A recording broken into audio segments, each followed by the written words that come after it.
Hi friends, welcome to Agmark channel. இன்றைக்கி என்ன செய்ய போகிறோன்னு பார்த்தீங்கன்னா, வேர்க்கடலை பொடி தான் செய்ய போகிறேன். அதுக்கு வந்து நான் ஒரு 4 கிலோ அளவு வேர்க்கடலை எடுத்து வேர்க்கடலை எடுத்து வச்சுருக்கேன். அது கூட கொஞ்சம் புளி, சின்ன அளவு புளி, பூண்டு ஒரு 10 பல், மிளகா ஒரு 8 வரமிளகா எடுத்து வச்சுருக்கேன், ஜீரகம் ஒரு அரை ஸ்பூன் எடுத்து வச்சுருக்கேன். வாங்க, கடாயில் எண்ணெய் வச்சாச்சு. எண்ணெய் நல்லா சூடாயிடுச்சு. இப்போ வந்து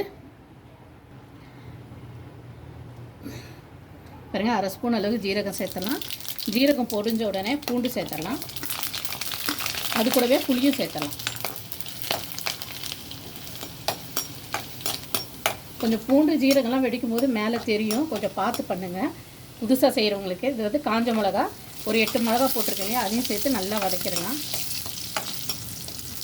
இப்போ நம்ம வந்து கேஸ் ஆஃப் பண்ணிடலாம்.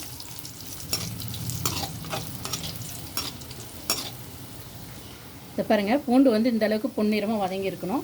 மிளகாயும் நல்லா இது மாதிரி செவந்து வந்துருக்கணும், கருகக்கூடாது. கருகுனா டேஸ்ட் போயிடும். புளியும் வந்து இது மாதிரி நல்லா இங்கே பாருங்கள் இது மாதிரி இருக்குது. இப்போ வந்து இதை ஆற வச்சுட்டு நம்ம இதில் உள்ள ஜீரகம் இதெல்லாம் மட்டும் எடுத்து மிக்சியில் பொடிச்சிக்கலாம். இதை வந்து நான் ஜாரில் சேர்த்துறேன். எண்ணெய்லாம் இருத்துட்டு இதை மட்டும் சேர்த்துக்கோங்க.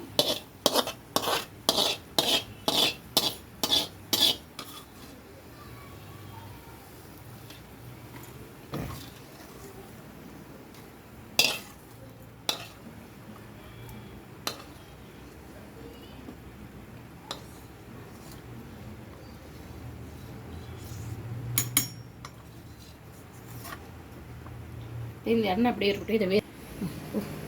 இதை பாருங்கள், இது நல்லா ஆறிடுச்சு. இது வந்து நம்ம மிக்சியில் ஒரு 2 சுற்றி எடுத்துகிட்டு வந்துடலாம். நல்லா சுற்றி எடுத்துகிட்டு வந்தாச்சு. இப்போ வந்து நம்ம எடுத்து வச்சுருக்க வேர்க்கடலையே இதில் சேர்த்துடலாம்.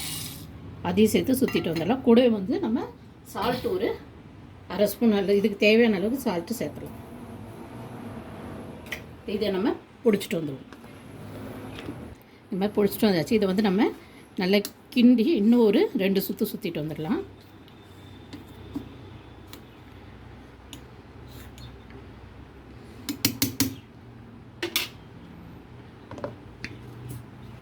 இப்போ இதை நம்ம பிடிச்சிட்டு வந்தாச்சு. இப்போ இதுக்கு வந்து தாளிப்பு சேர்த்துக்கலாம்.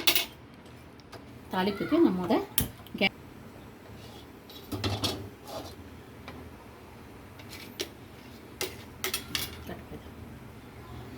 பாருங்க, கடாய் எடுத்து வச்சுருக்கேன். அதில் வந்து நம்ம ஏற்கனவே அந்த வதக்கின எண்ணெய் தான், அதிலே தான் நம்ம தாளிக்க போகிறோம்.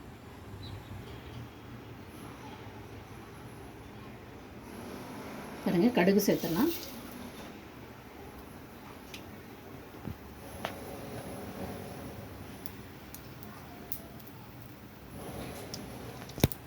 கடுகு நல்லா பொரியுது. பார்த்து பக்குவமாக போடுங்க, ஏன்னா கடுகு வந்து மேலே தெரிக்கும். வந்து கருவேப்பிலை சேர்த்தலாம். கருவேப்பிலை வெடிக்கும்போது தெரிக்கும், பார்த்துக்கோங்க.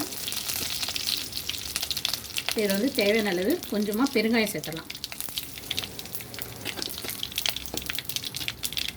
இது பண்ணிவிட்டு நம்ம பொடிச்சு வச்சுருக்கோம் இல்லைங்களா, அதை வந்து இதில் சேர்த்தலாம். கேஸ் ஆஃப் பண்ணிடணும்.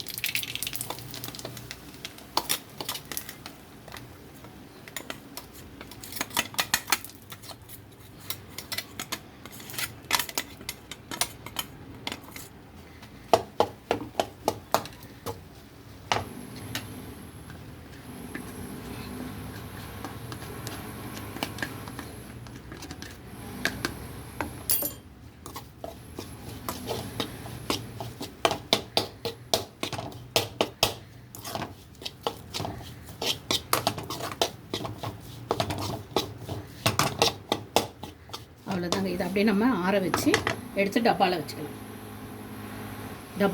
கிடவே செய்யாது, நல்லாவும் இருக்கும். நமக்கு தேவையானப்போ இதில் தண்ணி ஊற்றி நம்ம மிக்ஸ் பண்ணி சட்னி சாப்பிட வேண்டியது தான்.